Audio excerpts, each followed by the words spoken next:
ready to go.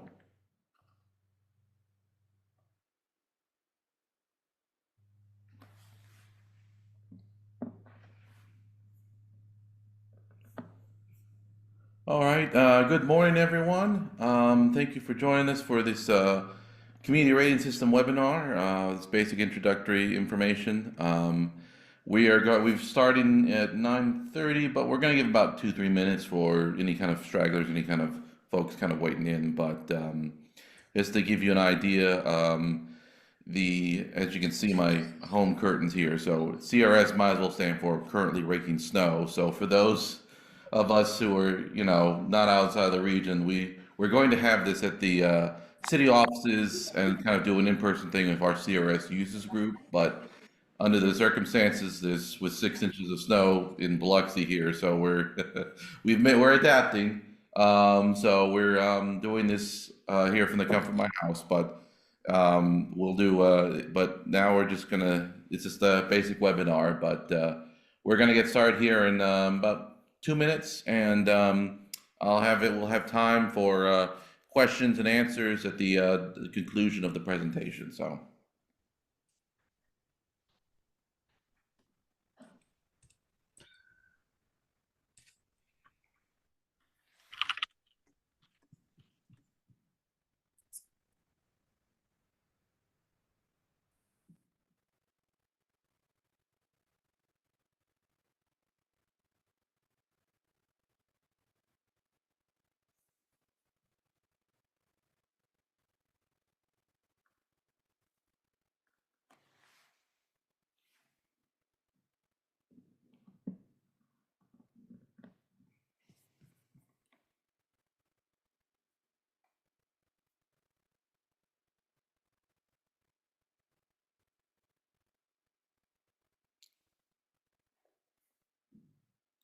All right, well, I think we'll just go ahead and get the presentation on the road here.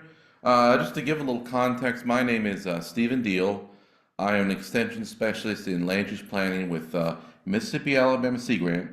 And as I said, we're going to kind of split this in 2 parts a little bit with the community rating system presentation. I have some information in the first half about the nature of the serious community rating system when it was introduced, kind of core prerequisites for admittance, and then we're kind of go through some activities, some of which I kind of deem sort of basic entry level activities that a community might get to attain that base level of certification. So one of the things I wanted to start off though introducing was just talk about a little bit. This was done in conjunction with our CRS users group. Now, for those not familiar, CRS users groups, what they do is they oftentimes represent multiple jurisdictions within a common geographic region, and these groups kind of help coordinate public outreach. And so they used to be, when I first started this position, they used to be for credit, but now they've kind of fit more of a purely advisory position. Here in coastal Mississippi, we have our CRS users group is the Coastal Hazard Outreach Strategy Team. And so we meet bi-monthly and gather to kind of talk about issues within sort of for floodplain managers regarding not just CRS, but general just enforcement issues, things that might come across. And it's just a way of kind of communities helping other communities and also kind of keeping appraised of other areas of certain elements of like getting CRS credit, and kind of helping with sort of with training issues that cities might have. So I, as a Mississippi Alabama Sea Grant, how we assist the group is I help facilitate meetings, and we occasionally have other little partnerships such as this, where we provide continuing education credit. So CHOST is certainly a big, and your CRS users groups, if you don't have one, but if you have one nearby, there are certainly a useful resource group for learning more about the community rating system and how it works. One of the things to just kind of give a little context of, well, why are we do this? Why CRS? This is just a graphic from last year's from the New York Times. This is involving 2023 data, and as you can see, home insurance premiums along the coast are some of the highest here in the Southeast. And also there have been multiple quarters of rises in property insurance as a whole and flood insurance in particular. So one of the reasons we do this is that CRS is one of the most valuable forms of municipal outreach that communities can do in terms of impacting those and reducing some of those flood insurance premium rates. And so in many senses, the flood insurance and the cost of insurance really kind of help really provide a powerful incentive for communities to enroll and participate in the community rating system. Now, some goals I want to mention here with the workshop is, again, if you've ever been to one of the large, like 2-day CRS trainings, typically you'll go through the whole manual and it will be very exhaustive. And one of those things is, we don't really, this being an hour, what I thought is, using my experience with communities and what I've heard from other input from other coastal communities, we're going to try and prioritize some basic activities that would be attainable for a small community looking to enter the CRS program. So think of the community kind of trying to enter in, say, at 9 or 8, and we'll offer some insight into some of the key players and institutional stakeholders around CRS, and a little brief overview of some potential tools or best practices that have proven to be beneficial in maintaining CRS scores, or kind of helping to kind of inform the CRS system a little bit, and how that works. So again, just kind of going through, well, what is CRS? We kind of mentioned the need for it a little bit, but what's the history of it, and how is it kind of served, and why do communities work to enter it and maintain those scores? Well, one thing I mentioned is, this is I modified this from one of our previous presentations, but if you look, for example, a lot of this is kind of in the background for the average resident when you look at community rating system. But if you were to look at the average flood insurance premium, look at your basic insurance premium, you'll see there's a little separate line item for your CRS discount. And that's, again, the discount depending on the level your community attains that gets passed on in terms of insurance savings for your insurance premium.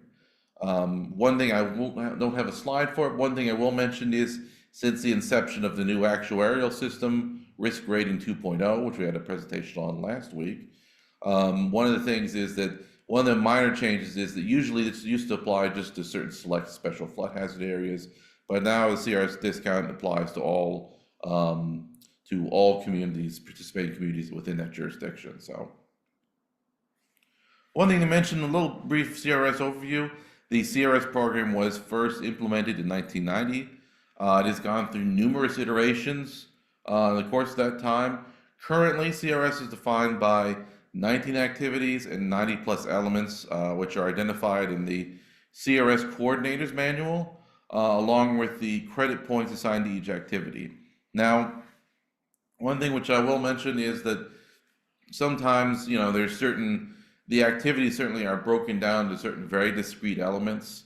And one of those things is, some it's an all or nothing situation, some are broken down to very discrete elements which you can get for individual credit. So when I reference certain activities, I might not be referencing the whole activity, but just referencing certain discrete components, and the number of points associated with that distinct element. So that's just something to kind of keep in mind going forward.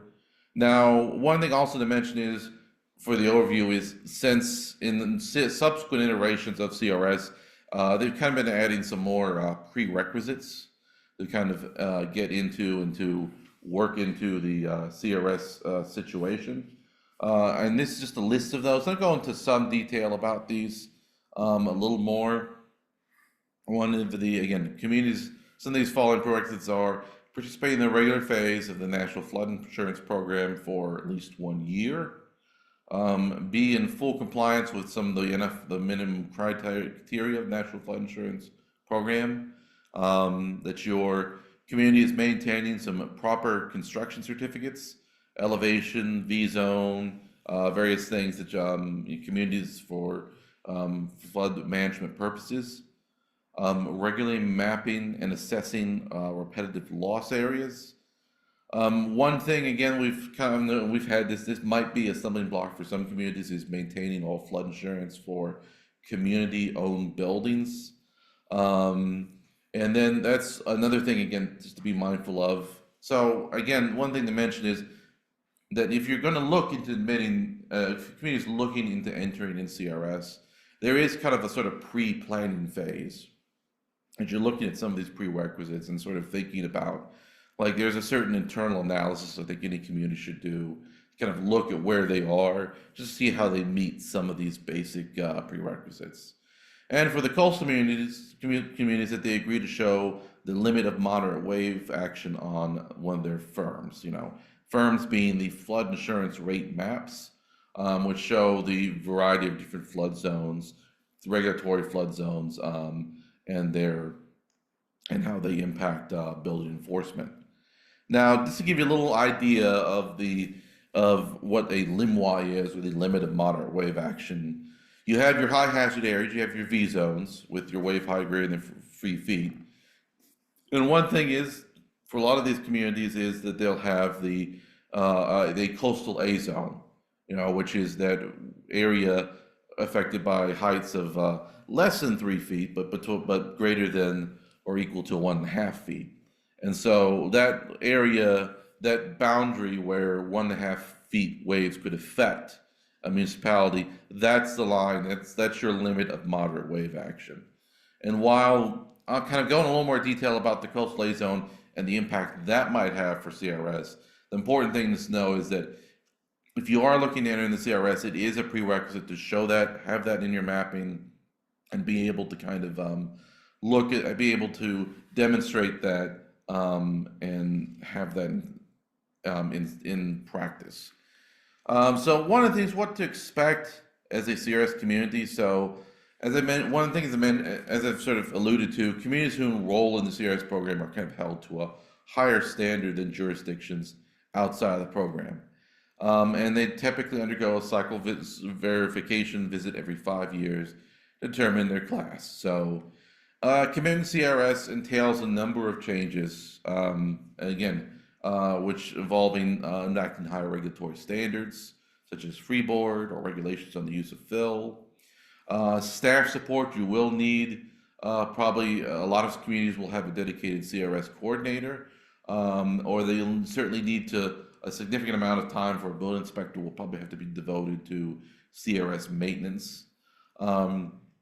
Updates to buildings code, level of enforcement with regards to your codes and ordinances, and any changes to plans produced by the city to conform to CRS programs, activities, and goals. Like some CRS activities do have a planning component. They might involve the creation of a new document or editing your hazard mitigation plan. So there's, again, certain things, basic things that there will kind of be, you should expect a change to your workflow from sort of entering into the community rating system here. So what this is here, this is just a basic example of the CRS sort of quick check.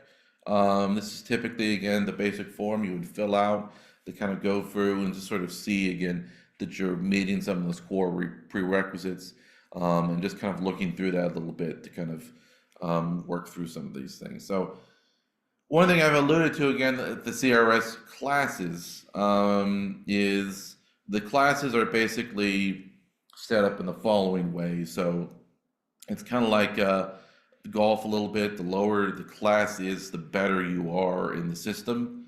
At level 10, you're not getting CRS credit. So the hope is the base level of entry for CRS is class 9, 500 points to 999 points, which results in a 5% reduction in the flood insurance premium.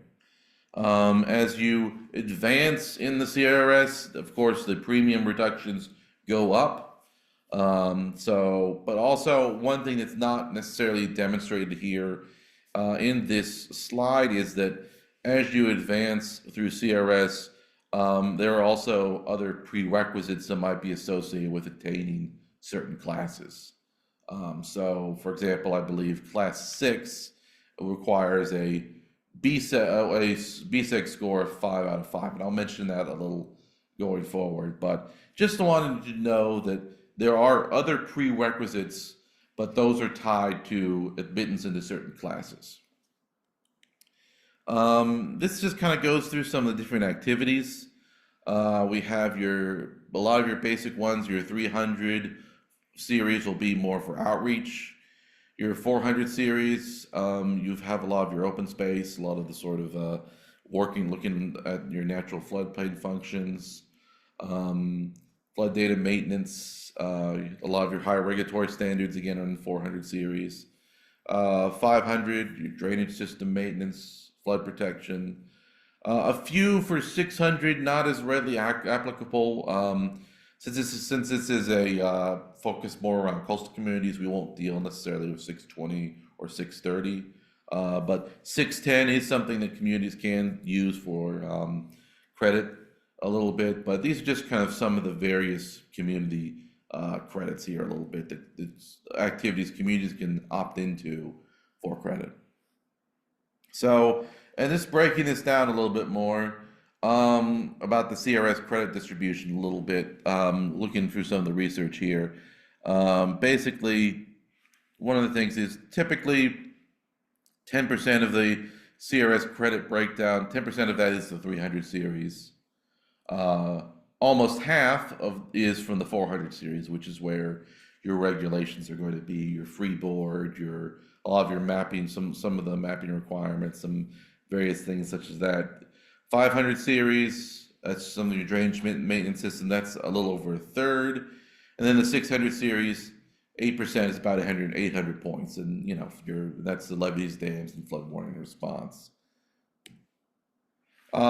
This is a table,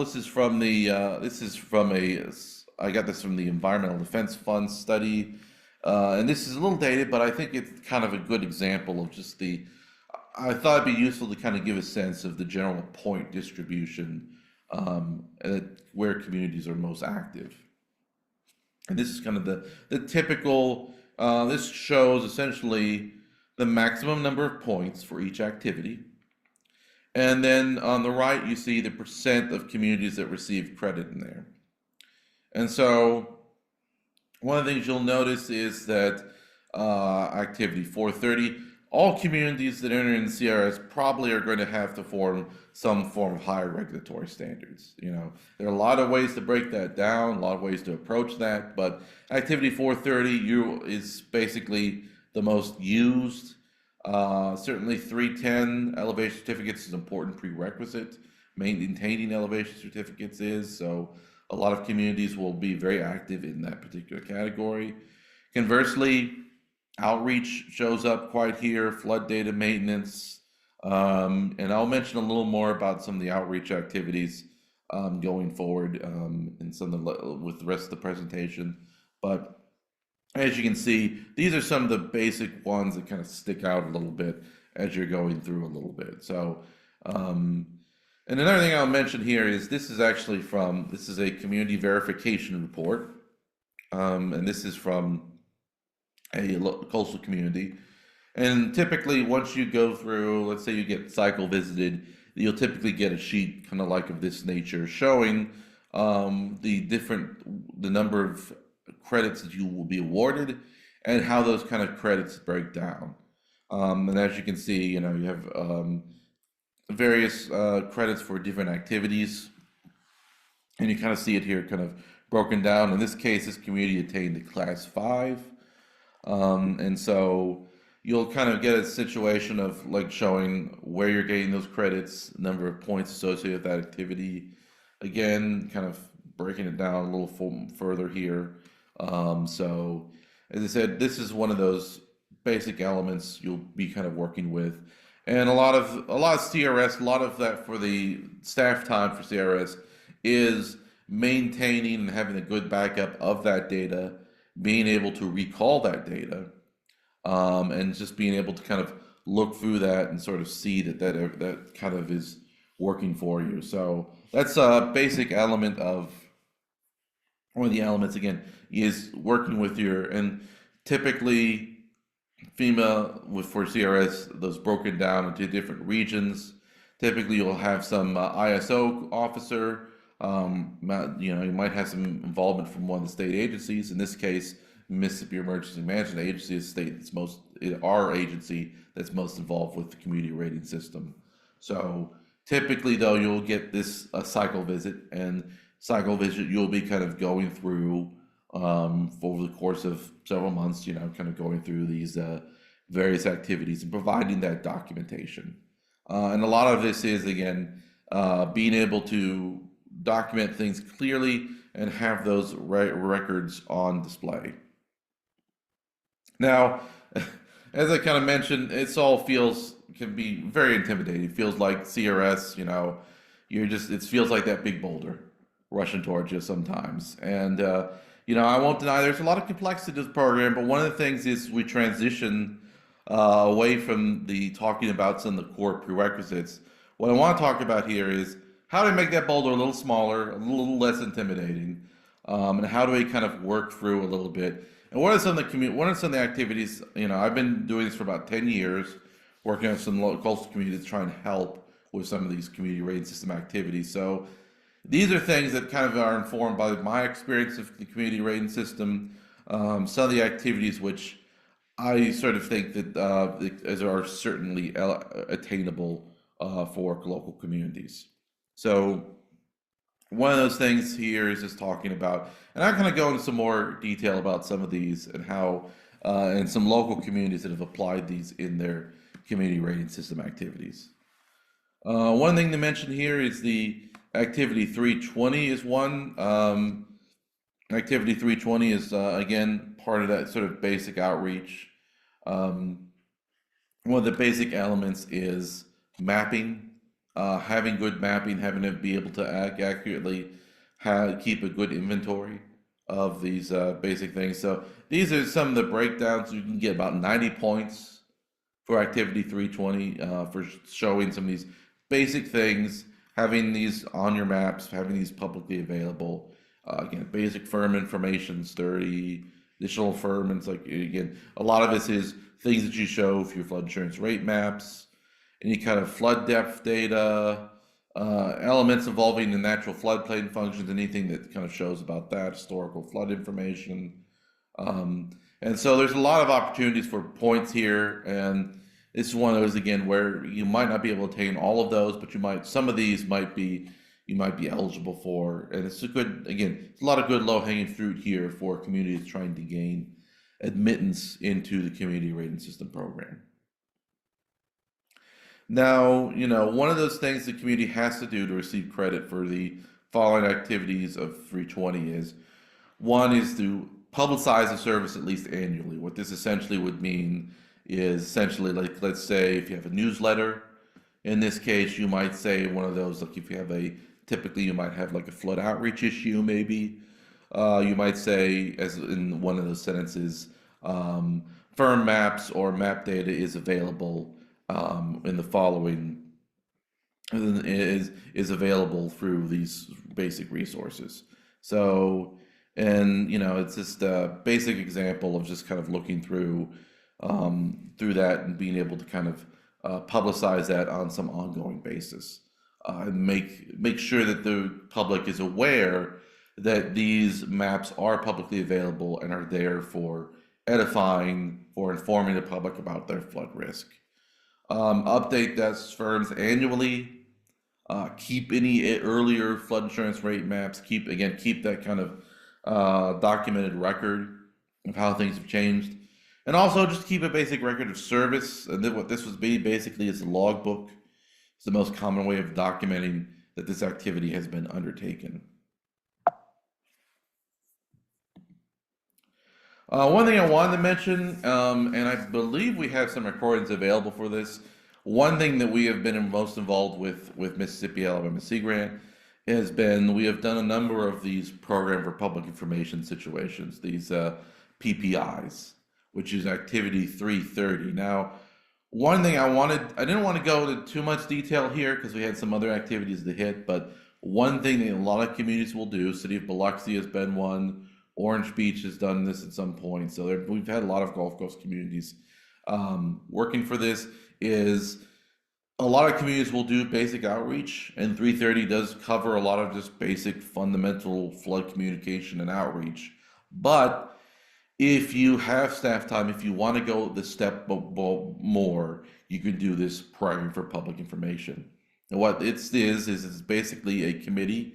You would organize a committee that might meet, say, about twice a year to kind of work with community outreach under CRS. And what this does is the community serves to help monitor public information needs and sort of see how it can be revised, how effective is it to improve the overall communication for the in the midst of time for the jurisdiction. And again, it doesn't have a set amount of credit to it, but what it does is it does provide communities with kind of a multiplier. And so if you have outreach, if you're doing these existing outreach activities through the 300 series, if you're doing those through a PPI, that's where you get that multiplier enacted. And so, if you do outreach through a PPI, you stand to gain more points than if you just do it as a standalone activity, and just do it without the committee approach. Again, for an entry-level community, this might not be something you might look at, but for some of our communities that are a little more, have some experience with the CRS program, this is a good way to get some basic points, be able to work with this, and this is something that Sea Grant has done in the past for communities, helping provide that documentation and set up some of those committee components.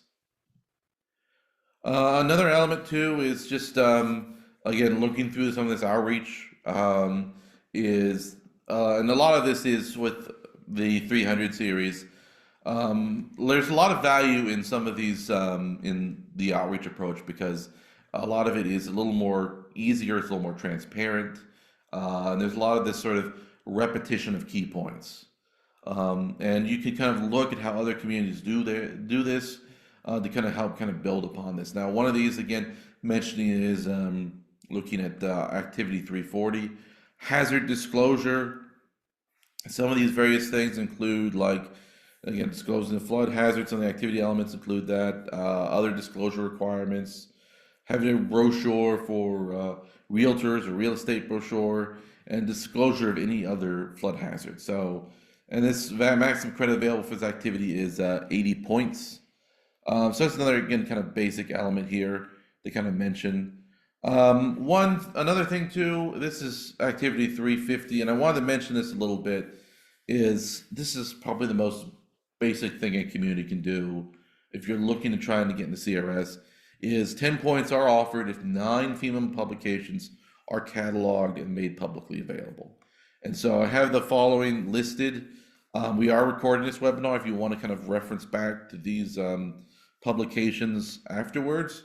But again, I think this is probably one of the most, if you're looking at entering in or gaining admittance into CRS, this is the most basic thing you can kind of start to approach with. And typically, when you're looking at any kind of outreach, public outreach, a lot of that will start at your permit counter. You'll have some of these on display, you'll have some of these available for permit applicants, and certainly that's going to be kind of the foundation for a lot of your flood outreach, a lot of your flood communication is how are you communicating to potential permit applicants? How are you communicating some of these disclosure requirements regarding flood insurance or flood mitigation or various enforcement practices? A lot of it's going to start there. And so being able to kind of understand that process, understand how it starts within your city offices, then you kind of branch out and look at other activities that other stakeholders might be doing, or look at how other aspects of your city are involved in the flood communication process.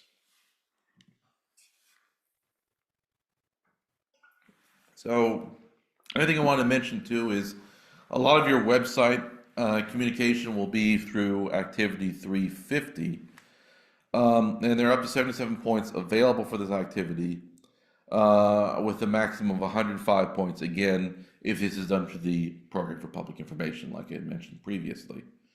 This activity, again, is for the website, but there's also extra credit, but there's also social media.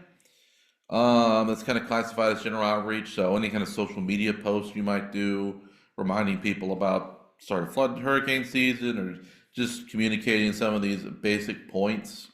And so a maximum of 5 social media projects can be made on the same topic. So if you kind of break down some of the various, FEMA has some various core topics, and you might, as just a general exercise, kind of look at some of the basic, like promoting flood insurance, higher building standards, basic things such as understanding the natural floodplain functions. These are kind of core messages, core outreach areas that you would kind of focus on through the course of the community rating system a little bit. Now, one thing I wanted to mention, I think this is from Pinellas County, which is a Class 2 community here. And this is from their website. This is kind of, again, a lot of this is look at other city websites, look at other community websites and see how they kind of work with this. A lot of this is if you're working like with your webmaster or whoever is responsible for update and maintain your city website. A lot of the outreach, a lot of this is repetitions, repetition of key points, repetition of key basic areas. So if you're able to say, if you have a separate site for your flood insurance or flood mitigation, you look at things like a link to talk about flood insurance, talk about floodplain protection, how do you find an elevation certificate? And a lot of this is, again, look at communities that are already active in CRS. How do they approach this? How do they work this into their elements? So I think there's a lot of good information that you can just kind of look through for your website, being able to kind of see how their communities are doing this. And just kind of, again, a lot of this is, for the communication point, is repetition. Repetition of key points, repetition of things, look in your coordinator's manual. What does FEMA looking for? What are they looking for as far as key points, things that need to be emphasized, and just be able to, that you hit that and that you document that you are doing that. Again, this is also from, I think, Pinellas County here. And one thing I want to mention here specifically is that there are points given for mentioning floodsmart.gov. So here we see, again, information about flood insurance discounts, some information about NFIP, and the link to the FloodSmart website. So again, that's a lot of this is, again, the value of a lot of these outreach activities is, a lot of this is a simple matter of just reconfiguring your communication approach, looking at some of these things within the coordinator's manual, and looking at some of those key points, and being sure that you hit those and you emphasize those, and you're able to document that you're doing that. So there are a lot of basic things. A lot of the outreach comes down to kind of repetition and enforcement of some of those key activities. Another thing I wanted to mention is activity 420, which is generally for open space standards, but one element of 420 which I want to kind of drill in on, that communities might be doing in some capacity, is there is credit available for low density zoning. And what this basically is communities will have a rewrite or have an edit to their zoning ordinance that identifies different development criteria and densities for certain different areas. And so what this does is it kind of designates certain minimum lot sizes of typically 5 or 20 acres per housing unit. And typically these are usually set up as agricultural zones or agricultural restricted residential zones. And what you do is you set these up around various flood areas or potential flood zones just outside of those. And what this does is it serves as a cap for any kind of future residential development here. And typically, a lot of this is sort of in some of your riverine areas. And then you kind of work through some of this a little bit. Biloxi, this community I kind of work with the most, does get activity credit for this, for low density zoning. So there's a lot of communities that are able to kind of work through this, and it's a good potential way to kind of, I think a sort of an easy thing that communities can do to get some credit And you can also use zoning again to set aside floodplains as permanent open space in new developments, and that might also kind of help with some of this open space crediting of activity a little bit. So again, low density zoning, this particular aspect, your communities can receive up to 600 points for these low density areas. And so again, this particular facet of Activity 420, I think is something that communities can work with and can be able to kind of receive some points for and kind of serve as, again, potential low hanging fruit for entering into a gain minutes into the CRS. Again, Activity 430 is a very broad activity again, dealing with higher regulatory standards. A lot of these, you have a lot of flexibility within this category. So, and one of these is, again, another great basic example, a community of 1 foot of freeboard and no fill restrictions can receive 100 points in this category. And one thing to mention is that if you're going to be Class 8, one of the things they added in 2021 as the addendum manual is you need a foot of freeboard in order to attain a Class 8. So in many respects, if you are looking to get into the program, this just seems to be kind of like a basic one just to kind of hit and kind of go through, because since this already is a fundamental prerequisite. So this is a basic one to go ahead and I would say go ahead and look at attaining, since it is for almost basically for some of those base lower levels, it's something that you're going to have to hit anyway. So this is one, again, I think communities should look at, and it's one of those things that if you're kind of, and a lot of this, when we're looking for a lot of the focus on regulatory standards is, that can be difficult for communities, making an ask to some of their local officials. But at the same point, that is also where you're going to get the most amount of points. It's going to involve the least amount of legwork. So the paradox is that for political purposes, it's the easiest. Some of the easiest things you can do will be basic regulatory changes, but they are going to involve some sort of ask from elected officials. And so being able to look at the higher regulatory standards and think to yourself, how do we mix and match some of these various activities, some of these various elements, and how do you build that ask? How do you look at elected officials and be able to sort of say, all right, these are the things we feel like we can hit and we can sort of work with and change our enforcement practice going forward and sustain this activity. So a lot of these things I'll mention are some of these higher regulatory standards. One thing also to mention is the coastal A zone. Now, I mentioned this earlier when I talked about the limit of moderate wave action. And what the LIMWA essentially works for is for basically for those areas, those low-lying coastal areas with minimal elevation changes. And what this does is, you may, and the LIMWA is something that will be mapped, but if you want to get credit for this, there is an element like if you have a coastal A, it will be that area between equal to or greater than 1.5 feet up to the coastal V zone. So that 1.5 to 3 feet area, that will be your designated coastal A zone. And that will be an area where you document this, you map this, and the CRS credit is kind of used to kind of look at the foundation, and by having this zone, you can get up to about 650 CRS points. So again, this is something a lot of coastal communities will be working with. City of Biloxi has enacted this coastal A zone. It's something that again, if you are a coastal community, I think this is one of those basic foundational elements that will be that you can kind of work with. It's just a matter of just mapping this, changing your ordinances, changing your flood hazard ordinance to kind of reflect this information. And this is again another one that I feel like communities can work up towards to get that basic CRS level.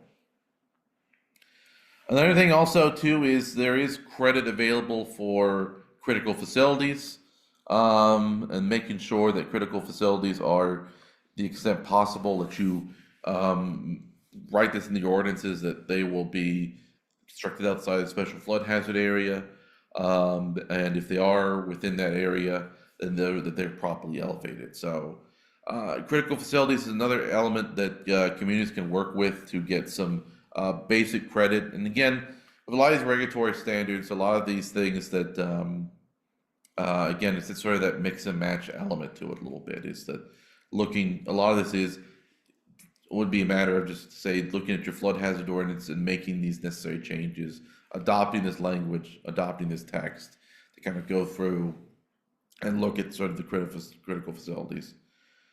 Now, one thing I also want to mention too is because the community rating system intersects with a number of different other insurance incentive programs sometimes. One of those being primarily the Building Code Effectiveness Rating Schedule, otherwise known as BSEGs. Now, BSEGs are essentially a matter of looking at your building codes, what are you enforcing, and giving you a basic score. And there are some, this is one of those things, another thing again, kind of, it's not something I would say that's explicitly communicated in the CRS Coordinator's Manual, but if you are community looking into CRS, one thing I would advise is looking into the BSEGs program, because that your building codes, your ability to actively maintain up-to-date building codes will be a big determinant of one, how are you going to be able to work with your community. As I said, a BSEG score of 5-5 is going to get you Class 6, or is a prerequisite for Class 6. And so one of those things is being able to work with this program is, and also has, BSEGs also has some also potential on helping with insurance rates as well.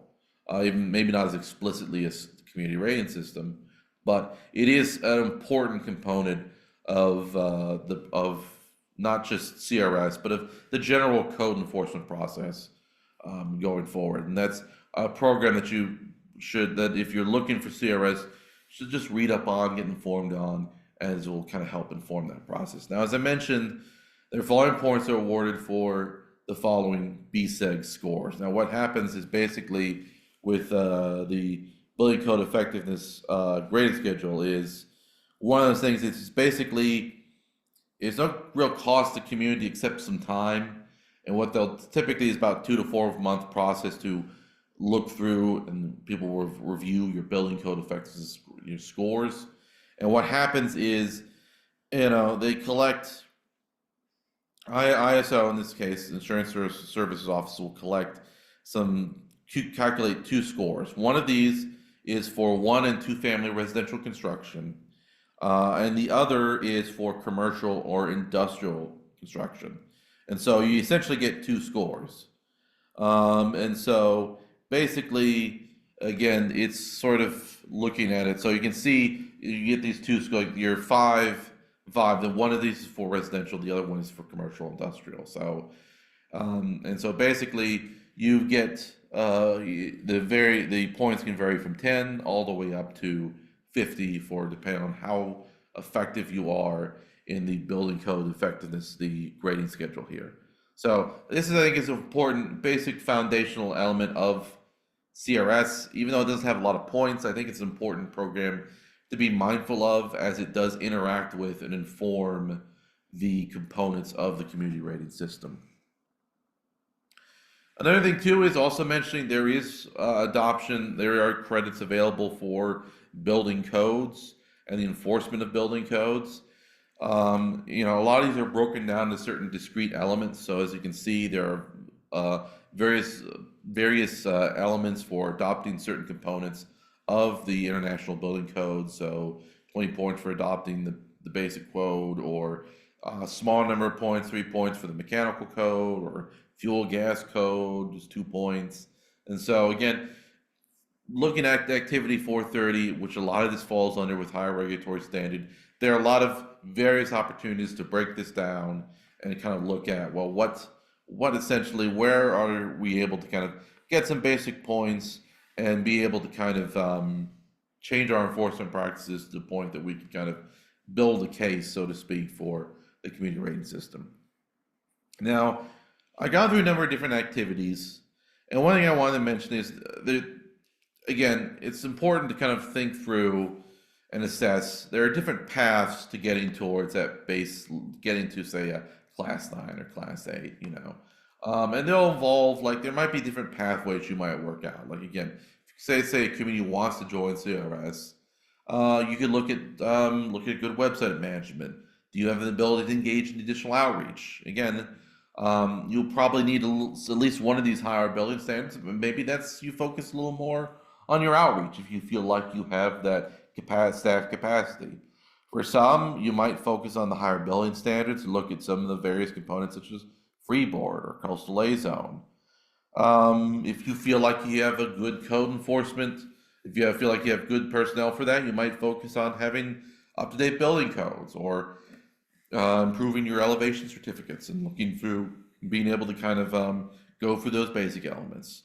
Um, if you're up to date, if you're up to speed on your mapping, maybe you look at getting some of that information. Maybe you look at mapping out some of those natural floodplain functions, or showing more of that flood insurance rate map information, and being able to put that into practice through your city mapping and websites. The general intent when I was trying to building this is just basically to show that cities and communities will have different competencies within their community development department, and you want to build your community rating system to address those basic competencies of your building department and where you want to kind of go moving forward. Like what elements do you want to focus on, and what elements do you feel like you feel like you can address in a robust manner. One thing I also wanted to mention is last year is that is just kind of looking at some of the CRS information going forward. The last update to the CRS Coordinators Manual was an addendum made in January of 2021. And so the CRS program is slated for another redesign fairly soon. And this will probably, there might be about this towards the latter half of this year, you might be hearing some stuff about finalizing new program design. And the hope is to implement this by the end of 2027. So nothing is changing for CRS for the immediate future, but the community rating system goes through these iterative processes. So as things change, new activities might become available, certain things might change as regards to the point allocation. But it's something to be mindful of with regards to community rating system, is that it is a constantly iterative process. Points do change, and it's certainly an element of it's important to kind of stay up to speed, get trained on the issue, and to kind of understand how things go on. Now, one of the things I had done for this presentation is the U.S. Government Accountability Office had gone through some possible scenarios for how CRS might change. And they specifically highlighted 4 CRS activities as ones that reduce floodplain damage. And these are the ones, basically, from the federal perspective, these are the activities that they feel like they get value of, and that they're ones that they will probably like to see communities looking at going forward. So I feel like this is important to keep in mind, because even though I've mentioned some of these other activities, that if you are a community that is in CRS, and it's sort of at a stable state in CRS, you might look into maybe in the future trying to focus on some of these areas, because those are the areas that will be kind of the pillars, so to speak, of where I think will have the most stability going forward as CRS changes and gets modified. So those are activity 510 for floodplain management planning, acquisition and relocation, again, basically flood buyout properties, essentially, activity 320, flood protection, activity 530, and drainage system maintenance, which again, activity 540. I didn't mention, essentially that would be kind of cataloging your drainage systems, drainage areas, being able to maintain those, and being able to kind of have a log for how those things are generally cleaned. And so that's another activity that, again, once I don't consider it a foundational one, but that might be something, if you are in the program or a certain set amount of time, that might be something you kind of engage with further on. Now, there are tools available. Obviously mentioned CGRANT provides technical assistance to communities with various forms and facets of the community rating system.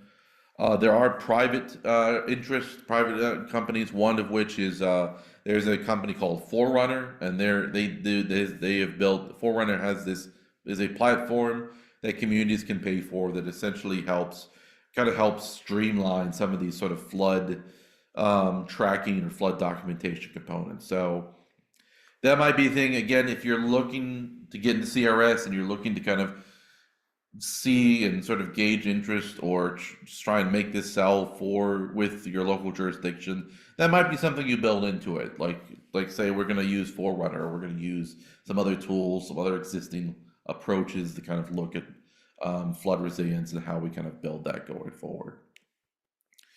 Now, one thing I wanted to mention here is I've been doing this for about 10 years now, or over 10 years.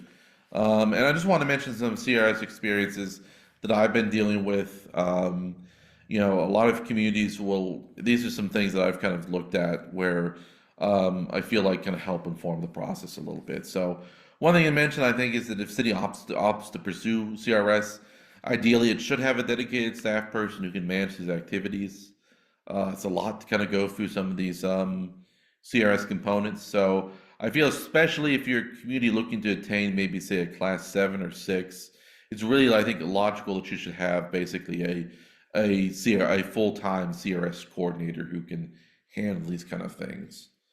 And from my working with various coastal jurisdictions in Alabama and Mississippi, and hearing about the experience of other communities in the northern Gulf of Mexico, my general experience is that most communities will kind of fall between a class 9 and a class 6. As I said, though, mostly as you get the 5 and below, there are other prerequisites. It's a lot of time, and the larger your floodplain if you have a large flood zone or some properties that might be affected by flood concerns, it's going to be kind of harder to kind of do some of these. It's difficult to do some larger things like acquiring spaces, pulling properties out of the flood zone. So generally speaking, if I were to advise a community who's getting into CRS, logically I'd say start maybe with a 9 or 8, and then maybe see, if going forward, if you're comfortable with it, maybe you can get down to that 7 or 6. But that's logically where I feel like most communities will kind of fall into. Also, look at where your community's at in a certain situation, and this is kind of looking at this sort of ease of entry versus longevity in the program. Are you looking to just get your foot in the door, see how well you can see if you can just get at that base level, a class 9 or class 8, and that's going to kind of inform your approach. If you are a community, if you are, say, in this situation, I'll just use Biloxi as an example. If you've been in the program for a number of years and you're 7 or 6, you might look again at some of those, as I mentioned earlier, those 500 series activities, acquisition or relocation or drainage system maintenance. You might look at some of those to maintain some longevity. Maybe not necessarily improve the class, but just kind of to solidify and fortify your foundation for your score a little bit here. And also another thing to mention is read your manual, get a copy of the manual, and just don't be afraid to ask questions. Again, this is where your users group could be handy. Talk to other local communities, talk to various forms like Sea Grant or your ISO officer. There are a number of things that will be in the manual that might get scant coverage, but you'll need it. One of those, I'll just give an example. For example, CRS 330, for public information, we just did this with Biloxi, is you will need a 5-year plan update for the CRO for 330. That's one of those things I think that maybe gets a sentence or two mentioned in the manual, but you'll need it. So be able to say, and that's the other thing important too, is certain activities which I haven't mentioned. There are some activities that maybe right off the bat you might say, we aren't there, we aren't at that point. So just set it aside. Just don't even think about it for the moment. Try and break down the when you're starting in CRS, look at some of those base activities and just try and break it down to those things you think that are attainable. So just trying to look at those 300 series, look at some of this basic outreach stuff, look at implementing freeboard or how up to date you are in building codes, and focus on those base elements. and just try and set aside those elements that you just don't think you're ready for quite yet. But that's kind of concludes my presentation a little bit for this moment, but I'll open up the floor. I know it's a lot of information, but I want to be a help kind of, as the Sea Grant is available for technical assistance, and I'm happy to answer any questions you might have regarding a lot of the information which I've thrown out. It's a lot, but I feel like that there are ways to break this down, and I hope that this has made CRS maybe seem a little more digestible in certain some of you. But I'll just open up the floor to any questions. So,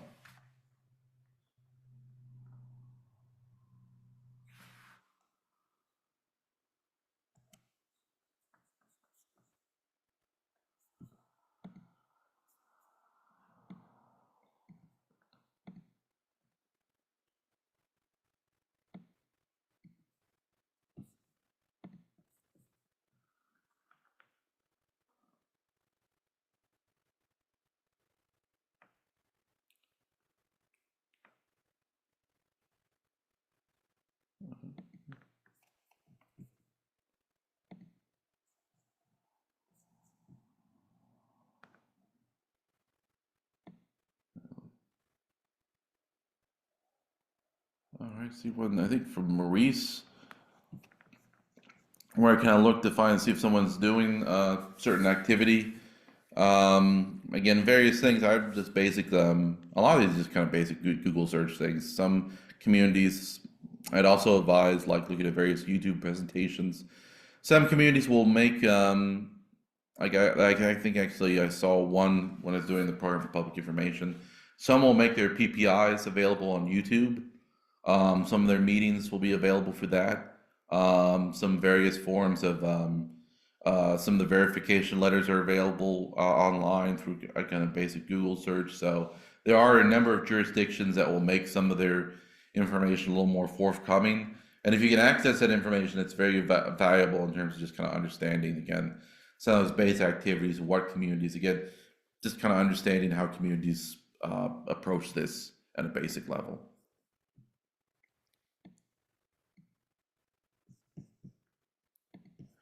But I think I don't see any other questions. But as I said, I think Kiama's giving out the evaluation form.